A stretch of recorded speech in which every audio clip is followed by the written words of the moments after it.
as law enforcement, including the FBI, are well aware of, who is related to who is key here, and who's in what fraternal organization. When's the last time you've seen law enforcement crack down on any fraternal organization? It's like corporations, it's corporate crime, and they pull strings, and for the most part, they don't get in trouble, like pharmaceutical companies. They get a slap on the wrist. They get fines that are sometimes as high as billions of dollars, but they never get arrested. You know, their crimes are very serious. Off-label marketing is very serious. They're poisoning people and causing death in some cases for, you know, disorders and symptoms that their drugs don't even cure. Okay, so murder and the color of law is part of this, frats and corporate groups. So now for the third Klan. It emerges after 1950. Now this is key because Margaret Sanger is said to die in 1966. This basically proves my argument about the feminism. Margaret Sanger was trying to limit the black population, trying to limit the population to some degree in general with her birth control push. She was a feminist.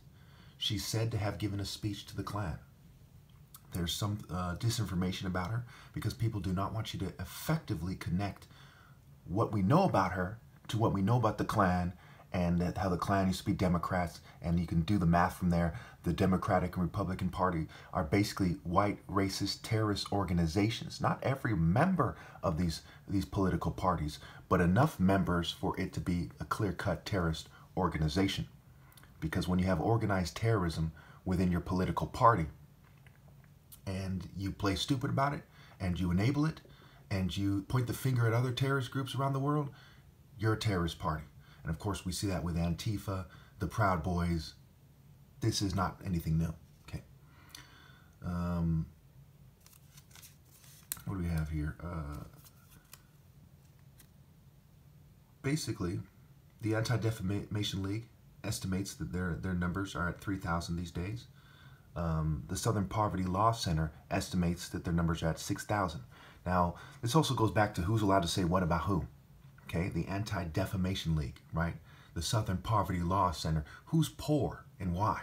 So they work with these people. These are basically whites and Jewish people in hate groups that run these organizations, and they hire some token minorities. Okay, what's best described as hate groups and terrorist groups. Look at the history of the founding of Israel. It's basically founded by terrorists. Okay, there was the Bun Gang or something like this, and they blew up some hotel, and they terrorized the British and so on and so forth. And obviously they had agents on the inside. They're working with Masons and so on and so forth. If you read between the lines. Now, it's not documented, but you read between the lines. It's a safe assumption. And it's also how they managed to get Israel after World War II. They pulled some strings with the English, with the British people, okay, in the UK, and they made it happen. You know, what is known as the UK today. Okay. And as well as Nathan Bedford Forrest's father was of English descent. He was of English descent. So these are English people, and they brag about their Anglo-Saxon blood is part of the Klan's argument. Okay, let's see here. So they're known historically for their alliance with the Birmingham Police Department and George Wallace of Alabama. Okay. The murders of civil rights workers in Mississippi in 1964, the bombing of the 16th Street Baptist Church in 1960, I guess in 1960, somewhere between 1963 and 1965. I can't read my writing, I was kind of sloppy, that's all it is. So the Klan chapters, there's said to be 30 Klan chapters, Klan groups with 130 active Klan chapters. Okay, they do bitch shit like fume me and so on and so forth. And this is part of fraternities, right? It's the sages, right? The wizard. When we look at the word wisdom, right? The tree of knowledge, wisdom. Witto and Wizzo, right? Wittan and Wizzo, meaning sage. Sage backwards is e-gas, which goes back to the occult cut-ups. Etymology, linguistics, occult cut-ups. They like to play Scrabble and Scramble and bingo and charades. They like to communicate things in different ways. This is part of Western culture, and it comes from the fraternities and the cults and the corporations, which dates back to Justinian in Rome. As you can see, I'm well researched. My argument is solid.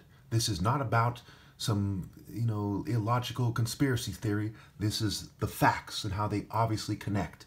If I was to say, hey, there's no way to understand politics without understanding plans within plans, and kind of factions of the political party saying go this way with it, and other factions saying go this way with it, right? Extremist factions, neocons, and etc. Okay. Military-industrial complex, lobby groups. Okay, there's basically the greater conspiracy is made up of smaller conspiracies expressing their concerns, and then the greater group comes to some conclusion as to who's in charge or how things work or how things are going to be, and that represents the process of nominating candidates, and then they run for president, and then the policy, the greater conspiracy, the greater concerted effort, the greater plot of that political party is put on stage to that degree, and they work with the other conspiracy in the other party. This is how frats work behind the scenes as well. The bigger groups tell the smaller groups what to do, basically, and all of them express their concerns. Who's fucking who helps determine who gets their way, and this is part of the very sexually immoral Western culture that we have here in America.